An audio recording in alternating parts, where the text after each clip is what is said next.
Kenji, saya mau tanya sama kamu nih, pernah nggak sih kamu coba diet? Ah ya pernah lah, Tom, ini sekarang lagi diet. Nah, tujuannya untuk apa? Ya jadinya karena kata teman-teman saya agak sedikit gemuk gitu, saya pengen punya bentuk tubuh tuh yang langsing gitu. Seperti saya. Seperti kamu, bukan besar dong Tapi saya. sebenarnya Kenji ya, diet itu bukan hanya untuk membentuk tubuh ideal loh. Nah, diet itu juga bermanfaat untuk kesehatan tubuh. Benar sekali Tommy, karena memang kita akan mengatur pola makan nih sesuai dengan kebutuhan tubuh kita sendiri nih Tom. Nah, kali ini Liputan Mendalam Net 12 membahas seputar kebiasaan dan manfaat diet.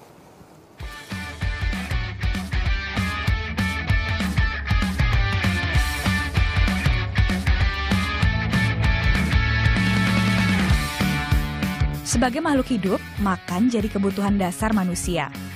Makan apapun tanpa memikirkan kandungannya, semua orang pasti pernah mengalaminya. Hasilnya, bobot badan jadi taruhan. Kalau sudah begini, siap-siap saja jadi incaran si jahat obesitas atau kegemukan.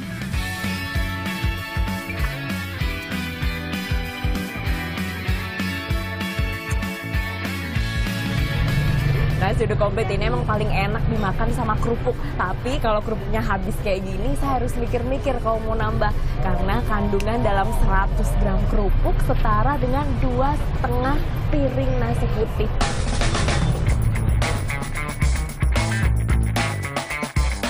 Kebayangkan kalau kalori nasi uduk ini digabung? Nasi uduk 232 kalori, kering tempe 192 kalori, sambal goreng teri 276 kalori, ikan balado 163 kalori, dan kerupuk 250 kalori. Jadi, seporsi nasi uduk ini punya lebih dari 1.100 kalori. Ini baru satu kali makan loh. Kalau saya lapar lagi, biasanya gorengan jadi sasaran camilan. Setelah makan 170 gram kalori dalam satu potong tempe goreng ini, saya hutang olahraga 28 menit untuk membakar kalorinya. Bukan berarti nggak boleh makan gorengan, semua boleh asal porsinya berimbang. Makanan yang digoreng mengandung kalori tinggi, apalagi jika menggunakan tepung yang mudah menyerap minyak. Makanan seperti inilah yang umumnya memicu obesitas. Idealnya, dalam sehari orang dewasa yang sehat hanya perlu kalori di antara 1.500 hingga 2.000 untuk beraktivitas normal. Kegemukan tak bisa dianggap remeh karena bisa berujung pada beragam penyakit. Apalagi Indonesia kini berada di urutan nomor 10 sebagai negara dengan penduduk obesitas terbanyak di dunia. Hingga Juni 2014, ada lebih dari 40 juta penduduk Indonesia mengalami kegemukan. Ini setara dengan jumlah penduduk Jawa Barat loh. Seperti apa sih yang dikategorikan obesitas itu? Dokter Inka punya jawabannya. Ada sih batasan yang kalau untuk ukuran Asia itu lingkar perut di atas 80 untuk wanita dan di atas 90 untuk laki-laki, itu sudah perlu waspada karena itu disebut obesitas abdominal. Selain lingkar perut, jika lemak di perut bisa dicubit setebal ini juga menjadi indikasi obesitas. Tidak sampai di situ, lihatlah bagian tangan. Kalau ada lemak membandel seperti ini, Anda perlu waspada.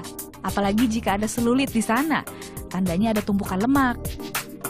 Nah, jika tak ingin obesitas, orang umumnya melakukan diet. Tapi apa sih sebetulnya diet itu? Menguruskan badan. Ngurangin konsumsi makan.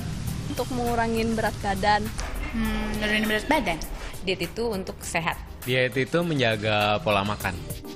Apa betul diet hanya sekedar untuk melangsingkan tubuh?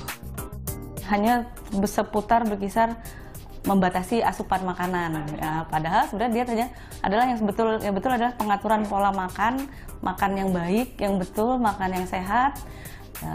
Itu supaya bisa memenuhi kebutuhan sehari-hari dari tubuh.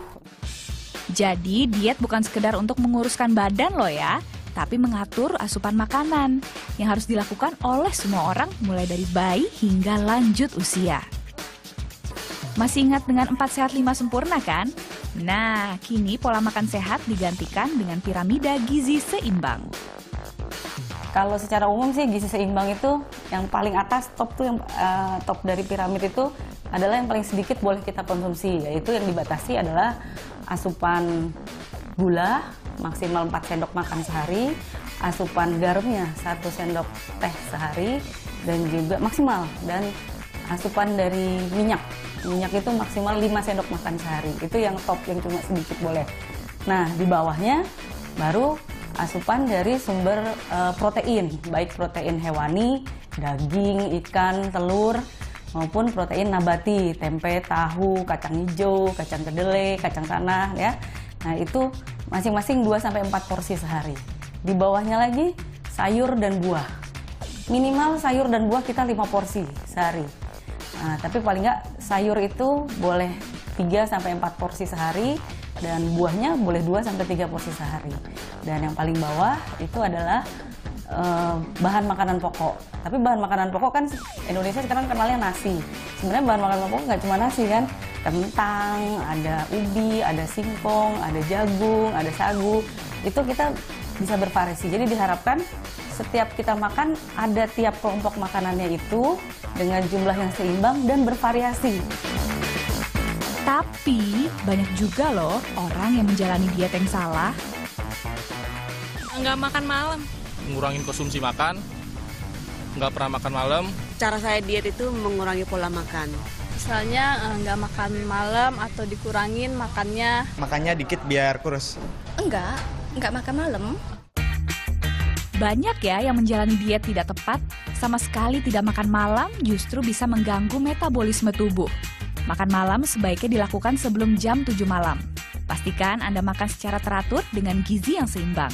Jangan makan berlebihan dan baru makan saat lapar. Diet yang salah dapat beresiko fatal. Karena itu, sebelum berdiet, sebaiknya konsultasikan dengan dokter gizi, diet yang tepat bagi Anda. Jika diet dilakukan dengan benar, maka berbagai penyakit seperti jantung, diabetes, kolesterol, dan sejenisnya bisa kita hindari. Jadi biar tetap sehat, yuk kita jaga pola makan dengan berdiet. Ayu Wardani, Mustafa Atrebi melaporkan untuk NET.